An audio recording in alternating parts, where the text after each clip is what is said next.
I'd been planning this trip for months, one last adventure before I finished uni. My last summer as a student, before getting dragged into the real world. It was a 7 to 10 day hiking route. Not super popular, but still mapped and doable. I picked it because I wanted a challenge, something I could say I'd done on my own. I'd looked it up online, read a few blogs, watched some old YouTube clips. I wouldn't say I was experienced, but I wasn't a total beginner either. Just a bit underprepared in all the wrong ways. I wanted the trip to be unforgettable, and it was, just not for the reasons I hoped. The first few days were amazing. The air was cool and fresh, and the trail took me through proper forest. I hadn't seen another hiker in a couple of days, which was honestly kind of nice.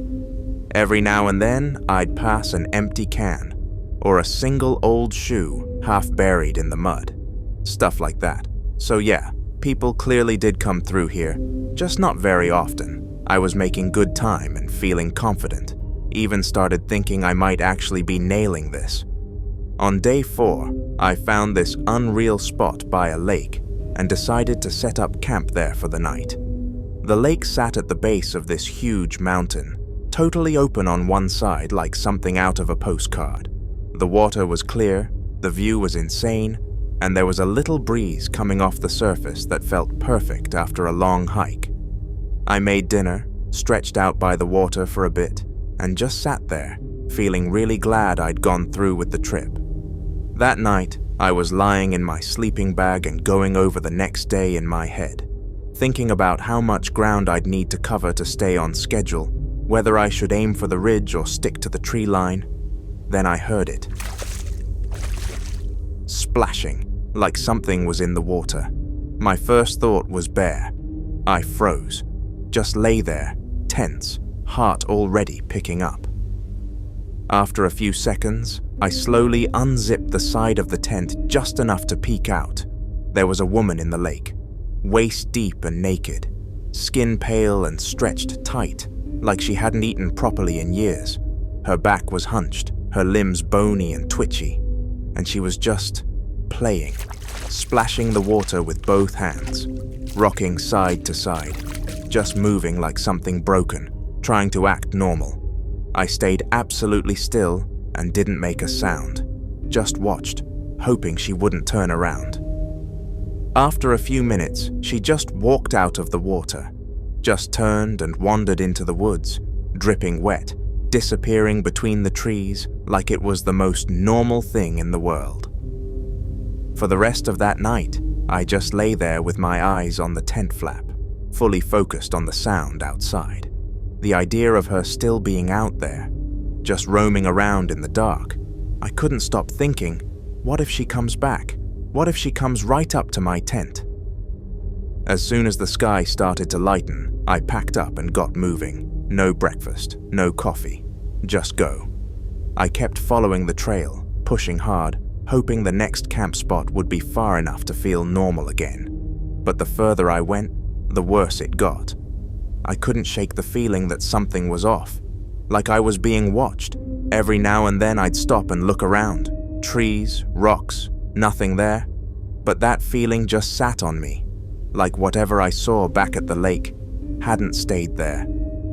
By late afternoon, I was running on fumes. My legs were heavy, head pounding.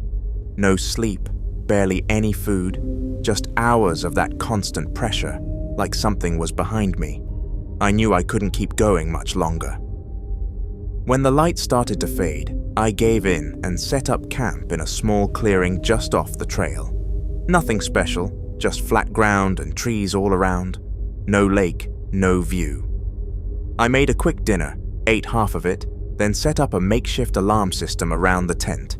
Just some spare cord and a couple cans I'd been carrying for rubbish. It wasn't much, but I figured if anything came close, I'd hear it. Then I climbed inside, zipped the tent shut, and sat there, exhausted, but wide awake. At some point I must have fallen asleep.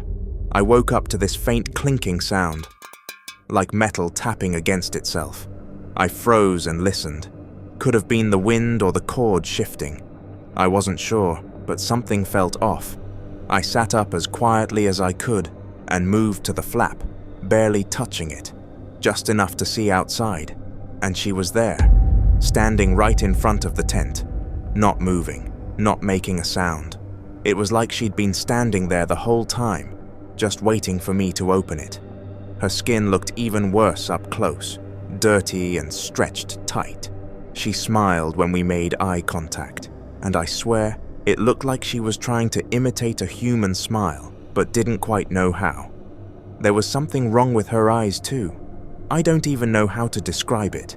They just didn't look human. And then out of nowhere she charged. She was on me in a second, grabbing at me, growling, this horrible stink coming off her like wet fur and something dead. I fell back, kicked at her, managed to push her off for just a second, long enough to grab my knife. She came at me again, hands clawing forward, and I just panicked. I swung the knife, didn't even aim, just flailed. Somehow I hit her. She let out this scream, this awful, high-pitched animal sound, and then she turned and ran, crashed straight into the trees, and vanished into the dark. I stayed in that tent for the rest of the night, just sitting there with the knife clenched in both hands. I didn't sleep, barely even blinked. Every sound outside had me ready to swing again. As soon as the sun came up, I packed what I could carry and got out of there. I remembered seeing a ranger base marked on my map a few hours ahead, near a service road. I just hiked straight there without stopping and made it just before dark. One of the rangers drove me to the nearest hospital. I had cuts, bruises, and a bite on my forearm that definitely came from a human mouth. The police took a statement and asked a few questions, but I never heard anything after that. Maybe they didn't believe me, or maybe they just didn't want to go looking. Either way, I've still got the scar. Still look at it sometimes and wonder what the hell she was. I haven't gone on a solo hike since, and I never plan to again.